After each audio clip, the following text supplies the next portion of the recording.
What's going on, everybody? Welcome back to Fishing the 262. Today we are going to talk about a fishing rod, a factory fishing rod nonetheless, which is something unusual for me. As you all know, typically I build my own rods, but yesterday I was out and I broke a rod and I needed a replacement and I needed it quick. So I don't have time to wait around for a blank to show up, source out all the components, build the thing, put the finish on it. Next thing I know, it's going to be the end of July and I still won't have replaced the rod that I want to fish with right now. So I went to the tackle shop today and I bought what I'm going to consider a premium rod. Real quick, I will give you my breakdown of price points, how I view rods. It's strictly my opinion and you may totally disagree with it, but for me, budget rods is anything under 125 bucks. A value rod to me comes in between 125 and 275. This is when you're going to start to see some really good product hit the marketplace, technique specific, with some really some nicer components and things of that nature, better blanks. Again, I'm going to call this rod in my hand a premium rod. Premium rods for me are $275 to $400. This rod clocked in right at 280 bucks. So the bottom side of premium, but premium nonetheless. And then for me, high end is anything north of 400. We're talking about St. Croix Legend Extreme, G Loomis GLX, G Loomis NRX, things of that nature. Anything north of 400 to me is a high end or ultra premium rod. But let's dive into this Shimano Expride B, and I'm going to give you what I think are the good, the great, and then there's one thing about this rod that's just flat out ugly, you guys, but you know me, I'm going to talk about it, and I'm going to bring everything into full light here and share everything I can with you guys, because that's what this channel is about. It's about transparency and sharing information. So let's get into what I think some of the good features are. First and foremost, it's got the monocoque handle. I have not fished with one of these. I've been intrigued with these for quite some time now, so I'm anxious to get out there and see how it actually feels and performs. I am a little bit concerned that it might beat me up a little bit because I have a tendency to dig the rod butt into my side when I set the hook, so we'll see how that does over time. Monocoque is designed to do two things: allegedly reduce weight, which it does seem to do, and also increase sensitivity. I don't typically struggle to feel bites, so we'll see how sensitive this rod really is in comparison to some of the things that I build. What I think is excellent about this rod is this reel seat and handle. It's very much in line with a VSS from Fuji, which is what I put on all my personal builds that I do. This is a proprietary CI4 Plus for Shimano. It feels very much like some of the compressed carbon fiber seats that you're seeing on Mudhole these days, and it's very much in line with the shape of a VSS, which is the important part for me, because as I grab a hold of a spinning rod, I'm going to have 3 fingers out in front of it on the foregrip. So I like a little bit of foregrip, and there's days if I'm really trying to make really precise movements with the rod, I might put all 4 fingers out in front of it. So good on Shimano for putting a really nice reel seat on this rod. I'm super impressed by it, and I'm really excited about it. Another thing I also really like, and this is silly to some people, is this drop shot style hook keeper, and it's below the handle where, in my personal opinion, the hook keeper belongs. I cannot stand hook keepers up here in this portion of the rod blank. It just drives me nuts. I know it's a small, minute detail, but I'm happy about that. So good work on that also. Now, something that I think is great on this rod also is the guide train. At 280 bucks, you're going to get a Fuji SIC guide train. That's a pretty premium guide train as a rod builder.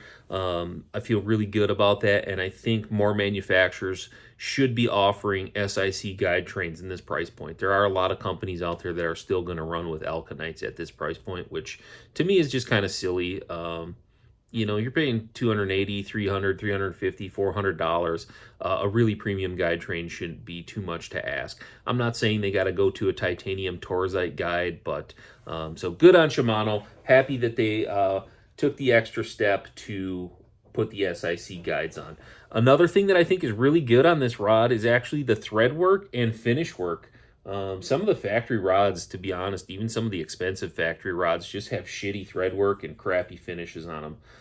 There are very, very few visible gaps in the thread work, and if you've ever wrapped with black thread, you know that black just kind of magnifies any errors that you might make. So tremendous thread work on there, especially when you get black with a silver guide train. You will see every minute error, and top to bottom, this rod is really above average thread work and finish work, so great job in that regard as well.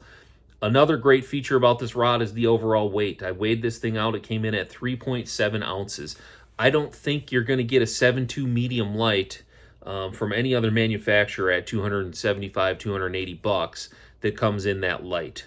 Typically, you're going to be jumping up into ultra premium rods to get something that light. So again, hats off to Shimano for reducing the weight, putting in a nicer guide train, putting in a really premium reel seat. I think they did a lot of things right with this rod. Now, the ugly. We have to talk about this. I can't make this video and not talk about this with you guys. The warranty on this rod is flat out ugly, in my opinion. $280 rod, 1 year is what they're going to give you. And realistically, if it's a manufacturer's defect, it's probably going to break on your first trip. So it shouldn't really be an issue, but the bottom line is that Daiwa in this price point is going to give you a 5-year warranty, and St. Croix at this price point will give you 15 years. St. Croix's warranty is basically no questions asked. You send in your broken rod, you send them 50 bucks, and they give you a new one. So pretty incredible. I think they are the gold standard, but I think what Daiwa is offering in a 5-year warranty at this price point is actually fair. 1 year, in my opinion, I'm just going to be honest and call it what it is. It's piss poor.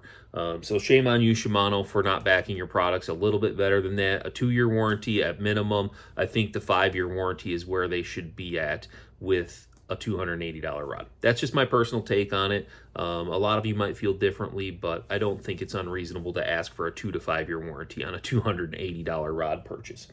Now, with that said, what am I going to do with this rod? I'm not exactly sure. I'm hoping this is going to be a little bit of a jack of all trades rod, if you will. Something I can get a lot of different uses out. Spec-wise, this thing is 7.2. They call it a medium light. It is a 4 to 12 gram lure rating, so 1/8 to 7/16 ounce. They call it a 4 to 8 pound braid rating, and I think I'm going to go with 10. This rod seems fairly beefy. I'm going to go with 10-pound braid on this rod and probably fish 6 to 10 pound leaders, probably living in that 8-pound range most of the time. Technique wise, I am looking to Nico rig with this. I could see this being a secondary drop shot rod. I have a drop shot rod that I keep on my deck exclusively for drop shotting, but I could see this being a really good secondary alternative to a drop shot rod. I could see throwing small, 3.3-inch Kitex or 2.8-inch Kitex, even some of the smaller swim baits. Weightless wacky rigging, Neko rigging, I think I already said, maybe a little bit of shaky heading. I think this rod is going to be able to do a lot of different things, which is one of the things that's really attractive to me about it. I really have been working hard to simplify my fishing, narrowing down my bait choices, keeping my rod deck cluttered with far less rods on it. So I'm hoping that, like I said, I'm optimistic that this can fill a lot of voids, and I can cut my deck down to 2, maybe 3 spinning rods. I will try to ping a minnow with this, maybe. I say maybe because I've had live scope on my boat now all season long, and I think I have used it in grand total of about an hour. I can't make myself go do it. I got to do it, though. I got to get better at it. It's just the reality of, if I want to go back to tournament fishing, I hate to even say it, but it's one of the very few ways to compete around here. You're going to have to get offshore, you're going to have to ping a minnow, and you're going to have to be relatively effective at it. So I am going to shake a minnow with this rod a little bit this summer. I haven't done a lot of live scoping, mostly because I don't know how to say it. I'm just not that interested in it. I know I invested a lot of money in it and I put it in the boat, but it's hard for me to make myself go do it. And number 2, we're way behind schedule up here in Wisconsin, you guys. I was out fishing yesterday, like I said, and there's still a lot of fish that haven't spawned yet. So there's pre-spawn, there's spawners, and there's post-spawners. We're normally pretty well spawned out by this time of year, but the water temperature just hit 67 degrees, and we just had the full moon, so I'm guessing the remaining fish should start coming to the bank in a real hurry now. And once the fish kind of settle into their summer patterns and they're a little more offshore, then we'll hopefully get to pinging a minnow and seeing if that live scope is something that's going to stay on the front of my boat or not.